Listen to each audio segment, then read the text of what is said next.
구독, 좋아요. 지금 국민의힘 얘기를 하자면 더 처참하죠. 처참해요. 이야기할 때가 아니야. 예? 그러니까 아니 그건 아닌데 지금 재선 의원 15명에 이어서 국민의힘의 이 원로들이 또 어제 모였잖아요. 예. 그래서 김용태 현 비대위원장의 임기를 연장하는데 원로들도 대부분이 찬성을 했다. 딱 두 분이 반대 의견을 피력했다. 그리고 원로들도 이제 좀 그 진용을 좀 바꾸자. 거기 보면 이제 7, 80대들 위주예요. 물론 원로니까. 자, 국민의힘 지금 김용태 위원장도 꼴을 못 보는 지금 형국이에요. 그런데 재선 15명하고 그 계파를 초월했더라고요. 보니까 네. 친윤이다 뭐 그런 걸 떠나서 그다음에 원로들 나이 든 분들도 지금 현재로서는 김용태 비대위원장밖에는 답이 없으니 그 전당대회 시기를 두고 싸우는 그리고 의원총회조차도 열지 못했잖아요. 네. 이걸 갑자기 물러난 사퇴한 권성동 전 원내대표가 의총 한다고 해놓고 직전에 안 한다. 그러니까 의총에 나가서 또 논의를 해보자던 의원들이 한마디로 좀 이게 뭐지? 허탈해 하는 거잖아요. 그러니까 이게 왜 그러냐고 또 권성동 전 원내대표에게 물으니 모이면 또 싸울 텐데 뭐 또 새 원내대표를 16일 날 뽑으니 그 원내대표 주도로 하자. 이게 말이 됩니까? 아니 왜 전 원내대표가 이미 예고돼 있는 의원총회 일정을 마음대로 바꾸는 거예요. 저는 비판하지 않을 수 없다. 아니 모여서 얘기를 해서 새로운 안을 도출하는 두 번째 의총을 아예 열지 말자. 그리고 16일이면 나흘이나 남았고 어제 기준으로 닷새 뒤에요. 지금 국민의힘이 하루 이틀이 지금 시급한 확 정말 그 지금 민주당에서는요 조금 이따 얘기하겠지만 국민의힘 자체를 해산하자고 하고 있잖아요. 밖에서는 아예 당을 없애겠다는 지금 그 삼각파도가 밀려오고 있는데 물러나겠다고 한 전직 원내대표가 의총을 사전에 갑자기 소집을 안 하겠다고 통보한다? 저는 이게 너무 웃음밖에 안 나와요. 그리고 젊은 인재들 말씀하셨는데 국민의힘의 청년 기준이 40세가 훌쩍 넘어요. 40살이 기준이에요. 아니 물론 40대도 청년일 수 있죠. 50대도 청년이고 60대도 청년일 수 있어요. 그런 기준 말고 진짜 청년. 요새 조선일보가 소위 좌파들이 집권한 대만의 예를 쓰고 있잖아요. 근데 거기는 정반대로 하고 있다. 좌파가 집권했는데도 뭐냐. 젊은 인재들을 지금 대거 등용하고 있다. 30대 장관이 수두룩하다. 거기는 50대 넘은 사람들은 굉장히 생각이 고루하다고 보는 거예요. 물론 생각이 젊은 나이 든 분들도 있죠. 그러나 진짜 국민의힘에서는 30대의 그 연부역강한 비대위원장 꼴도 지금 못 보고 있잖아요. 저는 이래서야 지금 박홍근이 정당법 개정안 통과시켜서 국민의힘 해산시켜야 저거 할 수 있습니다. 지금 민주당이 못할 게 법이 뭐 있어요. 그리고 저게 이제 만약 문제가 되면 어디로 갑니까? 해산심판 청구에 권한쟁의 심판이 다 어디로 갑니까? 헌법재판소로 가잖아요. 헌재 곧 누가 장악합니까? 지금 국민의힘이 저 정당 해산을 법률적으로 막을 힘이 없어요. 예, 저 문제 한번 좀 다뤄볼게요. 마침 지난 3월에 박홍근 의원이 저 지금 국민의힘 사실을 해산하는 정당 해산 심판 청구하는 정당법 개정안 대표를 발의한 적이 있습니다. 내용은 이렇습니다. 당원인 대통령이 내란 위반 행위로 파면되거나 형이 확정된 때 정부 즉 법무부가 지체 없이 소속 정당의 정당 해산 심판을 청구한 내용의 정당법 개정안을 대표 발의를 했어요. 박홍근이. 아까 그거 띄워주세요. 자, 그런데 선거가 끝나자 대선이 끝나자 11일 자신이 지금 발의한 이 정당법 개정안 통과시켜서 국민의힘 이번 기회에 해산시켜야 한다 이렇게 입장을 밝혔어요. 사유가 일단 있는지 이 발언, 이 취지, 인문 어떻게 보셨어요? 지금은 네. 힘을 쥔 쪽이 민주당이잖아요. 지금 입법과 행정까지를 완전히 틀어쥐고 있어요. 네. 거기다가 대법원을 비롯한 각급 법원은 이미 굴복했습니다. 다 들어누웠어요. 이제 재판도 안 해요. 검찰청은 세 조각을 내서 하나는 뭐 다 이미 보도가 됐습니다만 지금의 검찰청은 법무부 산하의 기소청, 기소만 해라 이거예요. 기소 도장만 찍어라. 그 다음에 국무총리 산하의 이제 국가수사위원회.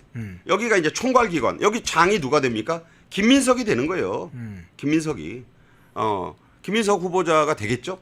그 밑에 지금 고위공직자 수사처를 이름을 살짝 바꿔가지고 중대범죄수사청, 중수청. 이거 만들어서 여기다 힘을 확 실어주겠다. 검찰을 쪼개고 형해화시키고 그다음에 경찰 국수본. 완전히 이러고 있잖아요. 예. 자, 그러면 검찰도 이제 조만간 결단이 날 것 같고 법원은 법원대로 저렇고 헌재도 지금 잠깐 뭐 외교 사안 때문에 좀 조용한 것 같지만 저거 이제 이승엽 헌법재판관 저는 100% 되리라고 봅니다. 지금도 뭐 보수 2명 있으나 많아잖아요. 우리 저 윤 전 대통령 탄핵 파면 때 봤잖아요. 지금 뭐 보수들이 역할을 전혀 못 하고 있어요. 거기다가 이제 찐 이재명계 헌법재판관들이 또 들어가요.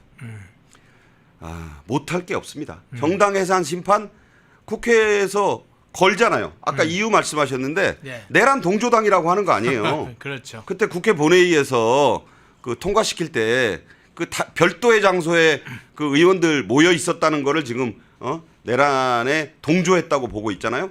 그때 지금 대변이 나는 신동욱 의원이 그 팔짱 끼고 본회의장 나타났다가 얼른 또 나갔잖아요. 그걸 가지고 뭐라고 하니까 내 정치 생명을 걸고 난 뭐 길길이 뛰었는데 지금 다 그때 어디 모여 있는 거 사실 염탐하러 온 거예요. 그때 사정을 보러 온 거지. 그러니까 염탐까지는 좀 심한 표현이고 제 언론계 후배니까 이런 걸 다 엮겠다는 거예요.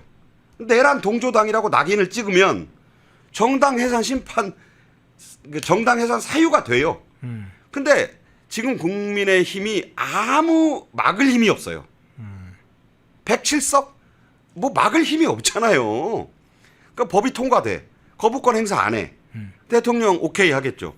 그 정당 해산 심판이 되면 이제 위헌을 청구하겠죠. 그 대법원이 도와주겠습니까? 헌법재판소가 도와주겠습니까? 저 잘 생각해 보면 이 길이 지금 따다다닥 나 있어요. 예. 자, 그렇다면 막을 방법은 뭐냐? 국민 저항이죠. 근데 그에 앞서서 107명이 총 사퇴해서 거리로 나와서 죽기 살기로 싸워야죠. 지금 에어컨 휑휑 나오는 의원회관 앉아가지고 지금 그러고들 앉아 있어요. 국민의힘 의원들. 보면 정말 꼴도 보기 싫어요. 저는 네. 솔직히 얘기해서 좀 이런 형국이다. 107명이 작은가요? 야당이 107명을 지금 가지고 있다면 반대로 집권 세력이 보수 정당이 한 180석, 뭐 190석 가지고 있고 좌파 정당 즉 민주당이 107석을 가지고 있는 정국이라면 지금 국민의힘 의원들처럼 저런 방식으로 싸울까요? 보세요. 김대중 전 대통령, YS 김영삼 전 대통령 시절 야당 예. 81명이었어요. 예. 그런데 그때 야당이 그 개헌저 지선이 안 된다고 생각한 사람 아무도 없었어요. 워낙 잘 싸웠어요. 윈스턴 처칠이 나치 독일과 항전할 때 그 양반이 그걸 가지고 1955년 노벨 문학상도 받았어요. 그 회고록을 가지고 그걸 잘 아는 분들은 드문데 그때 유명해진 말이 있잖아요. 우리는 나치와 모든 데서 싸울 것이다. 바다에서 싸우고 마을에서 싸우고 하늘에서 싸우고 땅속에서 싸우고 그 전치사만 바꿔가면서 모든 데서 싸울 거라고 대독 항전 선언을 해요. 예. 그래서 독일군을 무찌르는 영웅이 된 거예요. DJ 때 야당 80석 조금 넘었어요. 107석이 적다고 얘기하는 건 핑계다. 총사퇴로 맞서야죠. 지금 세비 나오고 국가에서 돈 대주고 국회의원들 여야 할 것 없이요. 전국에서 가장 기름값 비싼 주유소가 국회 앞 주유소예요. 거기서 기름 팡팡 넣어요.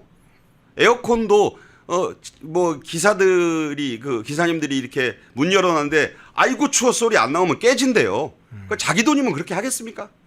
이런 웰빙들이 모여 있는 데가 지금 국민의힘이다. 제가 오늘 좀 흥분하지 않을 수 없는 게 이런 투쟁력을 가지고 지금 국힘을 상대로 정당 해산하겠다니까 멀거니 보면서 지금 개혁 의총도 안 한다? 이거 싸워지겠습니까? 싸워지겠냐고요. 결국 또 국민들, 우파 국민들에게 맡긴다? 우파 국민들이 무슨 죄 있습니까?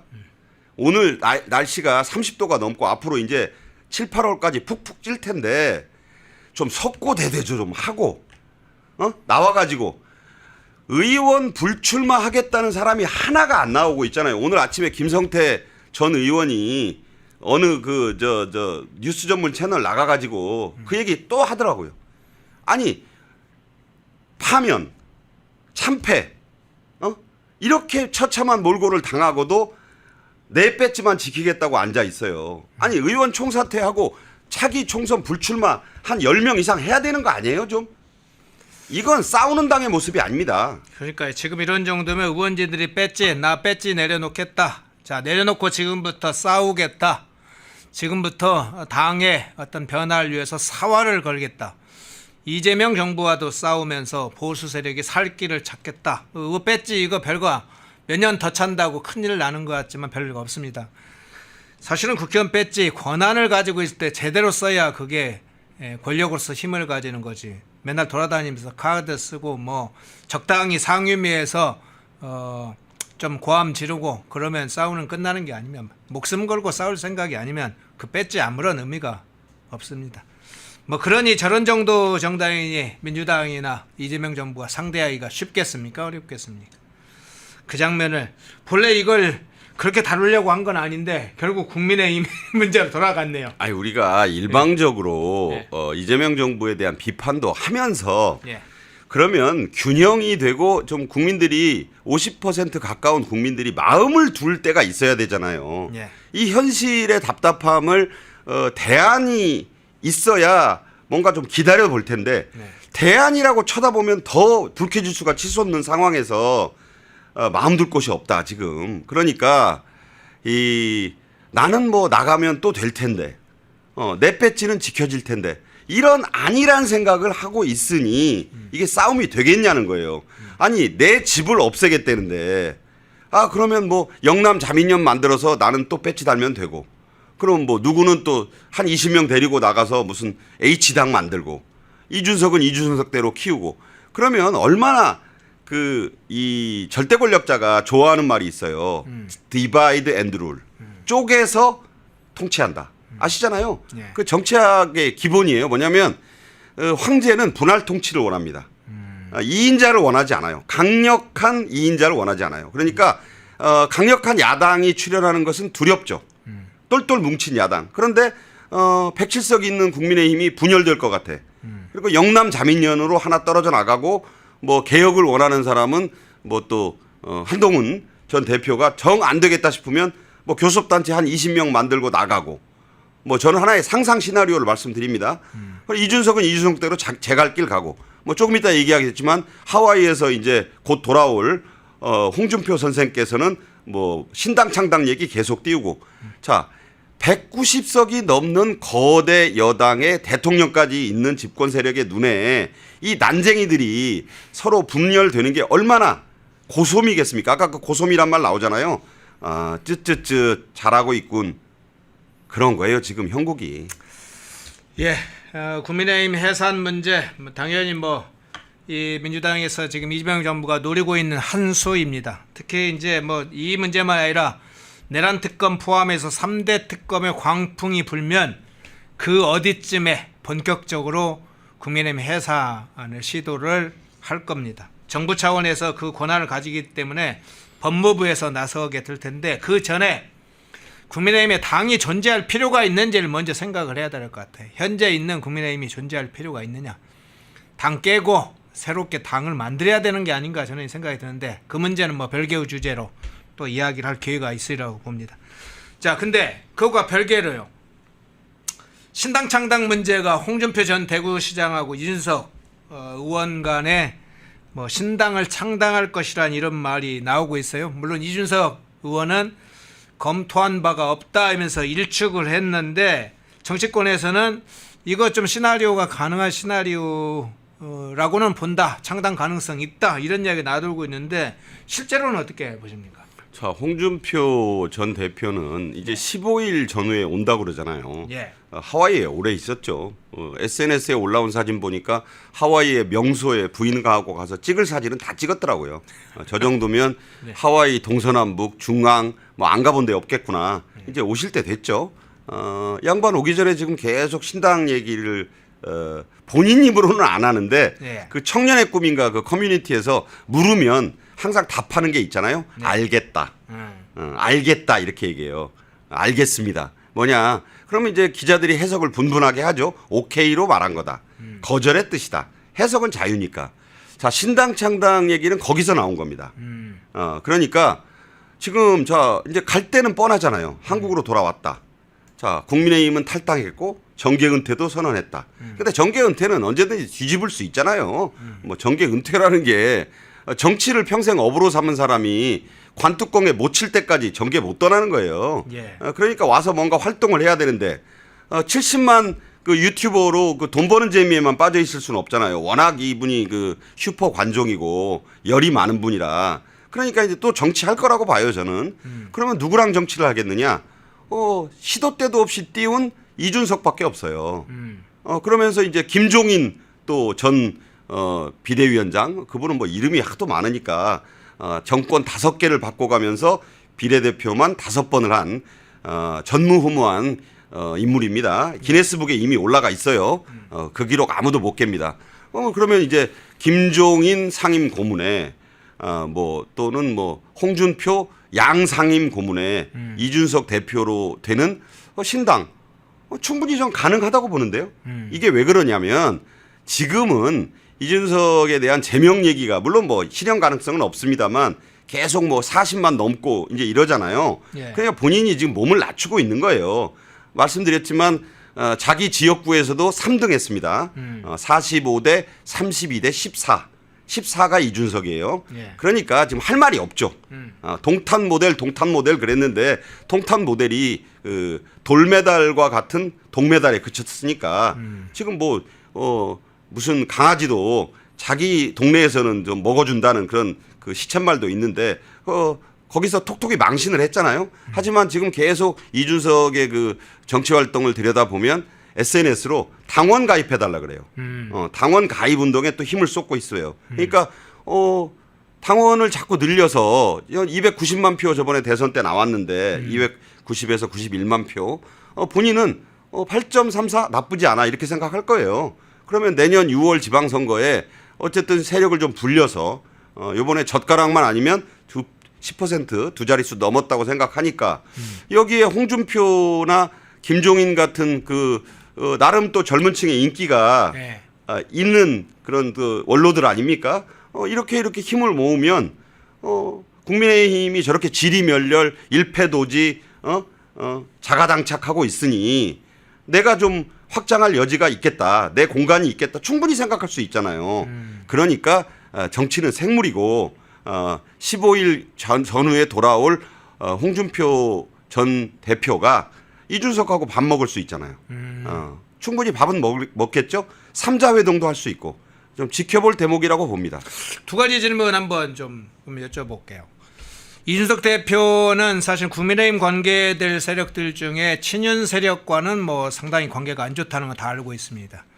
본인이 이제 윤석열 대통령이 당선된 이후에 당 내에 여러 가지 갈등이 있습니다. 특히 친윤 세력들이 이준석의 사실상 탈당을 이루도록 여러 조치를 한 것도 사실이고 밀어내는 것도 사실이니까요. 친윤 세력과는 상당히 적대적인 관계인데 또 하나의 세력은 뭐 그렇다고 한동훈 세력과도 가깝냐? 한동훈 세력과도 그렇게 가깝지 않죠. 한동훈 세력도 과거에는 친윤의 한 부분이었으니까 그렇기도 하고 한동훈 세력에 대한 뭐 정치적인 좋아할 이유가 없는데 그런데 비해서 이준석은 보수 정치권 인사들 보면 지금 말씀하신 홍준표 전 대구시장과도 과거에도 꽤 괜찮은 관계를 그럼요. 유지했지 않습니까?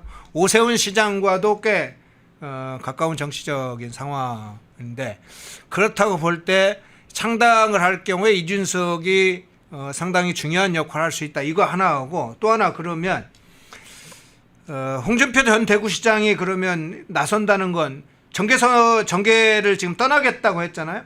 그러니까 그 정계를 다시 복귀하는 걸 어떤 명분을 가지고 정계 복귀를 다시 하게 그러니까 됩니까? 본인이 대표나 네. 뭐 이런 그 실행 그 리더는 안 하겠죠.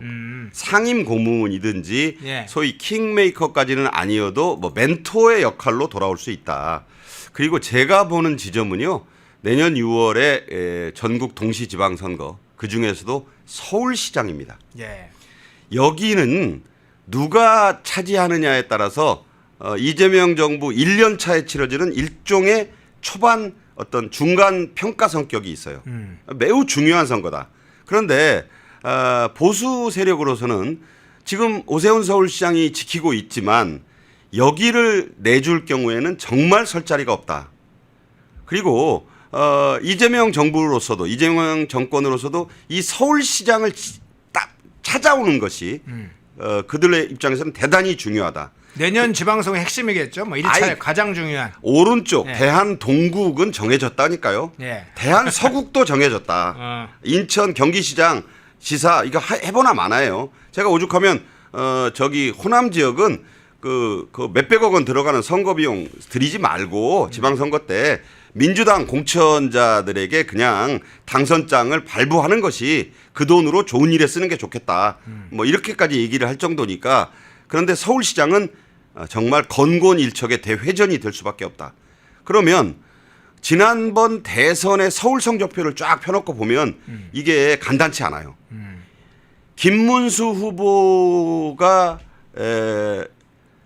강동이 아니죠. 강남, 서초, 송파 빼고는 다 졌어요. 24개 중에. 예. 그런데 이준석하고 합치면 이 지도가 바뀌어. 11개만 이재명 후보가 이겼고 13개를 진다고요. 그게 무슨 뜻이냐면 오세훈 서울시장이 될 때도 기억나시지만 예. 그 윤석열 정부 출범 직후에 치러지지 않았습니까? 그때 당시 이준석 국민의힘 대표가 청년들 특히 2030 남성들을 대거 이끌고 참전함으로써 오세훈이 당선이 된 거예요. 그 구도를 만들 수 있다라는 게 이번 대선에서 또 확인이 된 거예요. 그렇다면 자 국민의힘이 이준석을 지지하는 그 2030 남성 중심의 표를 끌어들여야만 서울시장을 어떻게 해볼 수가 있는데 예. 자, 이 구도를 만드는데 과연 신당은 어떤 역할을 할 수 있을 것인가. 자, 그렇다면 인물론에 또 빠지게 되잖아요. 이건 미리 말씀을 드리지만 아마 오세훈 서울시장은 명태균 게이트 때문에 엄청난 공격을 받을 겁니다. 예. 그래서 결코 오세훈 서울시장이 이 보수의 단일 후보로 나서지 못하게 하려는 것이 지금 현 정권과 민주당의 뚜렷한 목표 아니겠는가. 실제로 오 시장은 쉽지 않습니다. 이 공격을 감당해낼 만한 여러 가지 문제가 있다고 봐요. 본인이 돌파하면 그건 그것대로의 문제가 되겠지만 그렇다면 차기 서울시장감을 지금 지금의 야권 내에서 찾을 수 있는가. 이걸 놓고 고민하면서 아까 얘기한 그 대선 때의 김문수 플러스 이준석의 합이 네. 13개 구에서 이겼다. 13대 11 구도였다. 여기에 승부처가 있다. 1년 동안 어떻게 하느냐. 어떻게 구조를 개혁하고 국민의힘이란 당이 거듭나서 그때의 모델을 만들 수 있는가. 이른바 승리의 모델로 돌아갈 수 있느냐. 그게 안 된다면 이준석 신당이랄지 혹은 한동훈 전 대표의 역할론이 부각될 수밖에 없다. 자, 뭐 1년 뒤에 얘기를 하고 있어 그러겠지만 지금 거기에 사활을 걸지 않으면요. 예. 내년 지방선거에서 서울시장까지 내줘서 수도권 3개 광역단체장을 다 내주고 또 뭐 다 이 오른쪽 대한 동국의 깃발만 거기서도 뺏길 수 있잖아요. 지금 부울경도 간단치 않아요. 지금 국민의힘은요 그야말로 지금 절벽 끝에 서 있다. 정신을 못 차리고 있다. 이렇게 말씀드립니다. 상상력을 좀 한번 발휘를 해보겠습니다. 이게 만일 이제 그냥 떠도는 정치권에 그냥 만들기 좋아하는 사람들의 이야기로 끝나면 뭐 신당창당이라는 게 방금 말씀 주신 홍준표 전 대구시장이나 이준석 의원이 신당창당이 돌고 있는 소문에 불과하다. 실제로 현실화되기는 어렵다. 그렇다면 이제 돌다가 끝나겠는데 만일 올 중하반기 뭐 7, 8월부터 연말 정도에 실제 신당창당이 현실화된다면 여기에 지금 이야기한 당사자들뿐만 아니라 좀 큰 폭의 예를 들자면 새미래민주당의 중심 축들까지 만일 끌어들인다면 그래서 창당이 된다면 지금 국민의힘이 가지고 있는 의원들이 107명은 되긴 하지만 이게 정계 개편으로 실제 갈 가능성 이 부분은 상당히 해볼만 하겠네요. 그러니까 아까 81명의 DJ 당이 그 전혀 그 당시에 여당에게 보수 여당에게 꿀리지 않고 싸워서 할 일을 다 해냈다는 거를 생각해 보면 이게 하나의 똘똘 뭉친 결사였기 때문에 가능하다는 얘기예요. 그런데 국민의힘 좀 들여다보세요. 그 지금 4분 오열돼 있다고요. 그러니까 제가 말씀드린 대로 국민의힘이 앞으로 이 이재명 정부 초기에 어떤 개혁으로 거듭나고 탄핵의 이 강을 이제 건너고 이제 건너야 될 때가 됐잖아요. 언제까지 내란 동조당 소리를 들어야 되겠습니까? 한치도 앞으로 못 나가고 있잖아요. 이준석 신당이랄지 홍준표 전 대구시장의 역할이 커지느냐는 전적으로 지금 국민의힘 하기에 달려 있다. 네. 이 당이 원심력이 세게 작용을 하느냐, 구심력으로 뭉칠 수 있느냐는 지금 국민의힘이 하기에 달려 있는 거예요. 네. 국민의힘이 잘하면 국민의힘으로 모이는 구심력이 발휘되겠죠. 네. 그런데 국민의힘이 지금처럼 국민들을 실망시키고 중도의 민심이 다 떠나가는 상황이 계속되고 아니할 말로 그 지금 2,900 넘은 코스피가 대통령 공약대로 뭐 3,000을 넘어 5,000을 가고 하는 세상이 되면 지금 이런 말이 유행한다 그래요. 지금 다시 국내 증시로 돌아오는 것은 IQ 순이다. 그럼 이 증시 부양책들의 상당수 2030이나 투자자들이 지금 반기고 있다는 거잖아요. 자, 이런 상황에서 계속 정신을 못 차리고 싸우면 그러면 대안을 찾을 수밖에 없는 거잖아요. 저는 그런 말씀을 드리는 거예요. 지금 뭐 댓글창에도 무슨 한동훈 빠냐 뭐 이런 분들이 있는데 우리가 저런 논리에 빠져 있으면 국민의힘은 미래가 없습니다. 그래서 더더욱 이재명 정권이 힘을 얻는 원기소가 국민의힘의 분열에서 나오는 거예요. 저는 그렇게 보고 있다 이런 말씀을 드립니다. 예, 그 부분 마지막 좀 이야기를 할게요. 지금 대선에서 진 것의 어떤 후과가 지금은 이제 시작입니다. 최장 170일까지 진행될 이제 3대 특검, 특히나 내란 특검 뭐 이런 게 이제 광풍이 불어올 겁니다. 그 대상자 범위가 어디까지일지 한번 상상을 해보십시오.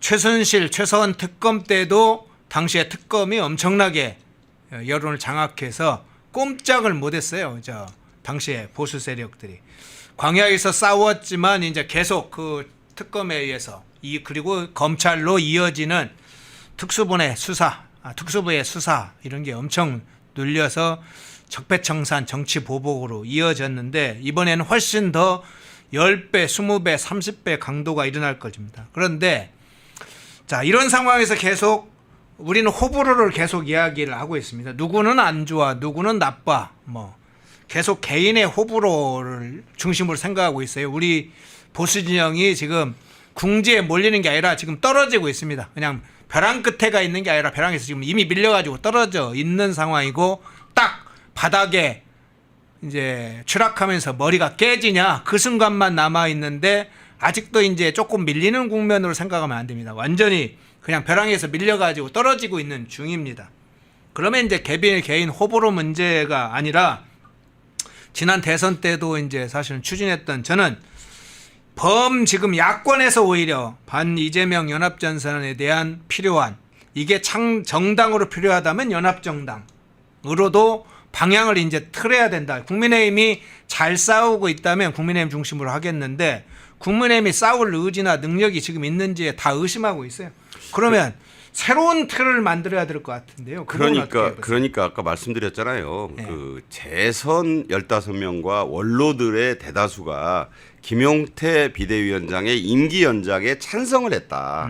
이 얘기는 지금의 모습으로는 이 막강한 이재명 정권에 맞서 싸울 그 힘이 없다는 뜻이 되는 거예요. 그러니까 전당대회를 빨리 열어서 예. 뭐 대표를 뽑자는 것보다도 먼저 개혁 조치를 좀 취하고 국민들에게 새롭게 다가가는 모습을 좀 보여서 아까 말씀드린 대로 이 정도의 큰 상황이 있었는데도 그 사태에 책임을 질 만한 분들이 최소한 나는 이 다음번 총선에 출마하지 않겠다라는 그런 선언 정도라도 하고 나오는 그러니까 이번 대선에서요 진 부분의 결정적인 부분은 중도에서 절반 이하밖에 김문수 후보를 지지하지 않았기 때문에 거기에서 결정적으로 표가 다 달아난 거 아니겠습니까? 그러니까 영남만 뭉치면 이길 수 있다라고 생각하는 데는 한계가 있다는 거예요. 예. 지금 부울경을 중심으로 거의 뭐 이기긴 이겼으나 김문수 후보가 그 이재명 후보의 득표율이 40%를 넘었잖아요. 거기에서 한 20%가 민심이 돌아섰다는 얘기예요. 그러니까 거기에서 이제 제가 늘 말씀드리지만 호남에서 태어나서 그쪽에 와서 사는 부울경 지역 주민들 특히 부산, 울산에 한 20% 가까이 된다. 그래도 설명이 안 되잖아요. 네. 한 20%가 더 이탈한 거예요. 자, 그 부분도 문제가 있고 그다음에 언제까지나 호남과 충청 이번에 충청에서도 많이 졌잖아요. 이 중원 싸움과 그리고 호남은 언제나 그러면 별도의 우리는 뭐 호남은 쳐다도 안 볼 거야. 이렇게 해서는 앞으로의 선거에서 이길 비전이 안 보이는 거예요.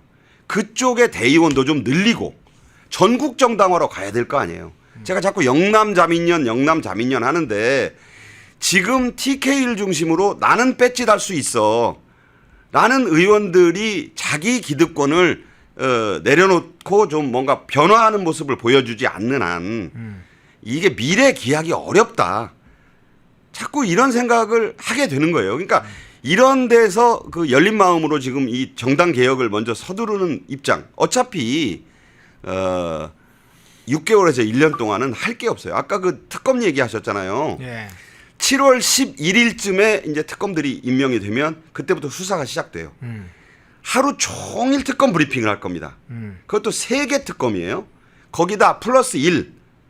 영등포 경찰서가 그 마약 수사에 뭐 간부가 개입했고 그 뒤에 도이치모터스의 이종호가 있고 그 뒤에 김건희 여사가 있다라는 이 마약 외약 특검도 빨리 좀 진행하라고 대통령이 서영교에게 지시했다고 밝혔잖아요.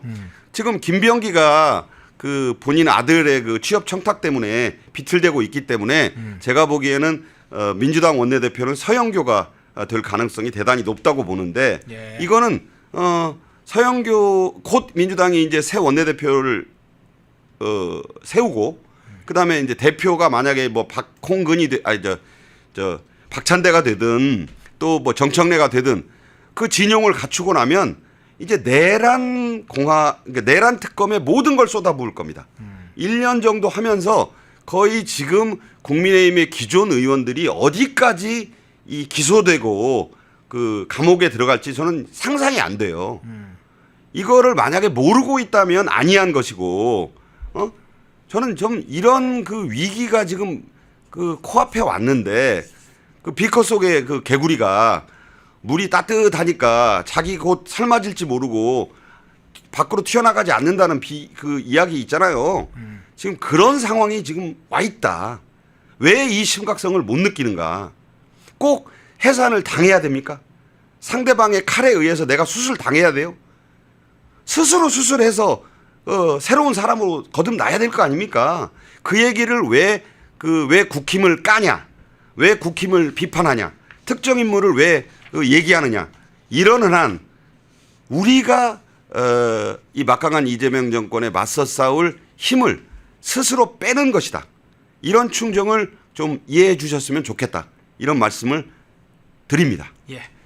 자, 2부에 박상규 시사평론가님 모시고 JK 김동욱 문제부터 해서 신당, 창당 그리고 국민의힘 문제까지 살펴봤습니다. 박상규 평론가님 고맙습니다. 감사합니다. 예. 펜앤마이크와 광동이 함께 준비한 광동 루테인 밀크시슬 혈행 개선, 노화로 인한 눈 건강, 간 건강. 펜앤마이크 TV 단독 할인 2개월분 한 박스에 3만원, 6개월분 세 박스에 84,000원. 펜앤마이크 구독자 전용 댓글 상단 할인 링크에서 구매 가능합니다. 전화 문의는 1661-6915, 전화 문의는 1661-6915. 펜앤마이크와 광동이 함께 준비한 광동 면역보감 데일리 스틱 2024년 건강기능식품 대상 높은 흡수율, 휴대와 섭취가 간편한 스틱형 펜앤마이크 TV 단독 할인 1개월분 한 박스에 33,000원, 3개월분 세 박스에 9만원. 펜앤마이크 구독자 전용 댓글 상단 할인 링크에서 구매 가능합니다. 전화 문의는 2661-6915, 전화 문의는 2661-6915. 펜앤마이크와 광동이 함께 준비한 광동 혈당혈압 콜레스테롤 케어 솔루션 식후 혈당 상승 억제, 체지방 감소, 혈중 콜레스테롤 개선, 높은 혈압 감소. 펜앤마이크 TV 단독 할인 1개월분 한 박스에 25,000원, 3개월분 세 박스에 66,000원. 펜앤마이크 구독자 전용 댓글 상단 할인 링크에서 구매 가능합니다. 전화 문의는 1661-6915, 전화 문의는 1661-6915. 펜앤마이크에서 추천하는 영상도 보고 가세요. 다른 영상도 즐기시려면 구독 버튼을 꼭 눌러주세요.